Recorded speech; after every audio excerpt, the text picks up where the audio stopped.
Hello guys, അപ്പം ഞാൻ ആദ്യമായിട്ടാണ് പാലക്കാട് ലുലു വരുന്നത് കേട്ടോ. അപ്പോൾ ഫുഡ് കഴിക്കാൻ വേണ്ടി വെറുതെ ഇറങ്ങിയതായിരുന്നു പുറത്ത്. ഞങ്ങൾ അൺഎക്സ്പെക്റ്റഡായിട്ട് വന്നതാണ് ഗൈസ്. ഹലോ ഗൈസ്, നോക്കൂ. ഹലോ ഗൈസ്, നമ്മൾ എക്സ്പ്ലോർ ചെയ്യാൻ പോകണം. എനിക്ക് കുറച്ച് വിശക്കുന്നുണ്ട്. എന്ത് ചെയ്യണമെന്ന് അറിയില്ല. എന്താ പ്ലാൻ? എക്സ്പ്ലോർ ചെയ്തു.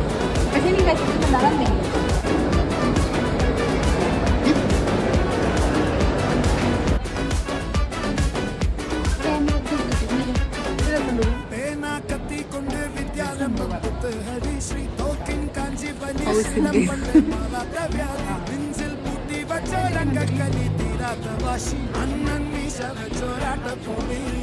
ചേച്ചി അവിടെ